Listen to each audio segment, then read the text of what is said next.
अस्सलाम वालेकुम। आज हम लोग ना वनीला स्पंज बनाएंगे, जिसको बनाने के लिए मैं इसके लिए आपको कुछ टिप्स एंड ट्रिक्स बताऊंगी जो लाजमी फ़ॉलो करना ज़रूरी है, जिससे आपका स्पंज बहुत अच्छा बनेगा। एक तो ये कि आपके जो पैन्स हैं जिनके अंदर आपने बैटर डालना है बिल्कुल ड्राई होने चाहिए।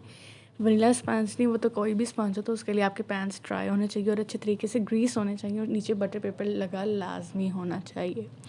सेकेंडली, जिस बाउल के अंदर आपने अपने एग्स क्रैक करने हैं वो बाउल आपका बिल्कुल खुश्क होना चाहिए। जो बीटर आप यूज़ कर रहे हैं उसके रॉड्स बिल्कुल ड्राई होने चाहिए।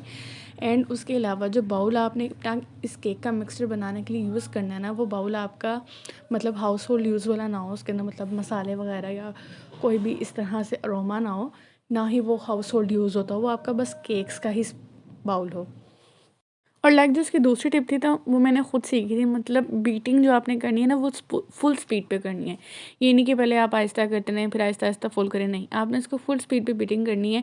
और फिर जब फुल स्पीड पे आप एक दफ़ा इसको बीट करना शुरू करेंगे, देन आपने इसको आहिस्ता आहिस्ता नीचे स्पीड पे लाना है, फिर थोड़ा थोड़ा तेज़ करते जाना है। उससे क्या होगा कि आपका जो स्पंज होगा, जब आप उसके अंदर अपना फ्लावर मिक्स करेंगे ना, तो एकदम बैठेगा नहीं। वो होता है आप एकदम फुल स्पीड पे बस करते रहते हैं तो आपका फटाफट ब्लूम हो जाता है सारा बैटर, और वो जो नीचे चीनी होती है वो सही से डिज़ोल्व नहीं होती है। तो वो लेकिन उससे ना क्या होता है कि जब हम मैदा डालते हैं ना, वो सारा फटाफट नीचे बैठ जाता है, जल्दी से उसका वैक्यूम ख़त्म हो जाता है। तो ये एक टिप है कि आहिस्ता आहिस्ता उसको तेज़ करें, फिर तेज़ से आहिस्ता आहिस्ता उसको कम करें, फिर इस तरह से आप अपने एग्स को बीट करें। तीसरी टिप आपकी ये है कि आपने जब अपने मिक्सचर के अंदर ऑयल मिक्स करना है ना, तो आपने बस इतना मिक्स करना है कि वो बस मिक्स हो जाए ऑयल। इतना नहीं करना कि उसकी कंसिस्टेंसी बिल्कुल ख़राब हो जाए, ठीक है। तो इसकी रेसिपी क्या है? इसकी रेसिपी बहुत आसान है। इसके अंदर आप लोगों ने जितने ग्राम्स एग लेने हैं उतने ग्राम्स ही शुगर लेनी है, उतने ग्राम्स ही आप लोगों ने फ्लोर लेना है, उतने ग्राम्स ही आप लोगों ने ऑयल लेना है। और पर एग आप लोगों ने हाफ़ टी स्पून इसके अंदर बेकिंग पाउडर डालना है। तो बहुत आसान रेसिपी है। पैन्स में आप लोगों ने खुद ही डिवाइड करना है। मैंने ये जो रेसिपी थी 2 7 इंचज़ के पैन, सॉरी 6 इंचज़ के पैन में बनाई थी और 2 5 इंचज़ के पैन में बनाई थी। बिकॉज़ मुझे एक तो 1.5 पाउंड का हाइटेड केक बनाना था और दूसरा नॉर्मल केक चाहिए था, इस वजह से। इसको बेक किस टेम्परेचर पे करना है? आप लोगों ने इसको सिर्फ 180 डिग्री पे बेक करना है 30 to 35 मिनट्स के लिए। और एक और टिप देती हूँ हाइटेड केक के लिए कि आप उसको जितने ज़्यादा पैन्स में डालेंगे ना केक, आप लोगों का उतना ही हाइटेड बनेगा। बिकॉज अगर एक ही पैन में आप लोग सारा बैटर डाल देते ना, तो वो इतना हाइटेड नहीं बनता। ये भी बहुत इंपॉर्टेंट है कि आप हाइट लाने के लिए इस तरह से करें कि सारा बैटर एक ही पैन में मत डाल दें। तो ये देखें हमारे वनीला स्पंज में बन के तैयार हो गए और कितने अच्छे से तैयार हुए हैं। अभी मैं कट करके आपको दिखाऊंगी कि एकदम परफेक्ट इसका जाल बना है और कोई इतने ज़्यादा ऑयली नहीं है और ना ही वो कि आपका डेंस हो गए हैं या कुछ ऐसा कोई प्रॉब्लम नहीं है। बहुत अच्छे स्पंजेस बन के ये तैयार हुए थे।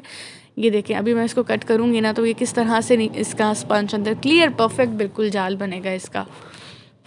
उसके अलावा हाइटेड केक के लिए आप लोगों को क्या है, अगर क्रीम में आप लोग हाइटेड केक बना रहे हैं तो क्रीम आप लोगों की बहुत अच्छे से स्टिफ पीक्स पे होनी चाहिए।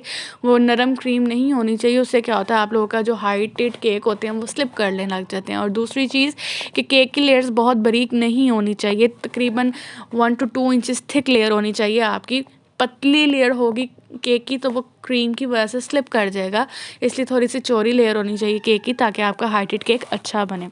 और इसके बाद डो लाजमी इंसर्ट करें केक के अंदर। हाइटेड केक जो हो, बेशक वो चॉकलेट गनाश में हो, क्रीम में हो, बटर क्रीम में हो, उसके अंदर डो लाजमी इंसर्ट करें। उससे क्या होता है केक अपनी जगह पे स्टेबल रहता है।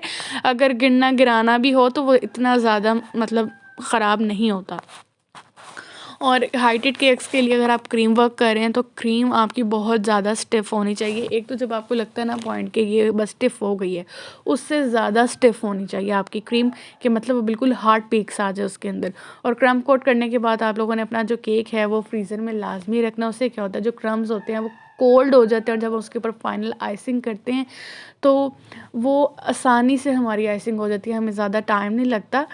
और इसके मुकाबले में जब हमारा केक सही से चिल नहीं हुआ होगा, उसके जो क्रम्स होते हैं हमें बहुत ज़्यादा तंग करते हैं। बिकॉज़ केक हमारा सारा सॉफ्ट होगा तो वो क्रम्स तंग करेंगे। इसके ऊपर कार्टून करेक्टर बनाना था, ये जो आजकल बहुत कॉमन है शायद। फ्रेंड्स आपस में एक दूसरे को विश करने के लिए यही वाला I think so cartoon character use करते हैं। उसके ऊपर साथ कैप थी और 2 कप केक्स थे। इसके ऊपर जो टॉपर्स बनाने थे, एक पे लिखना था अफा टर्न्स 24, दूसरे पे कैलेंडर बनाना था, उसकी डेट ऑफ बर्थ मार्क करनी थी।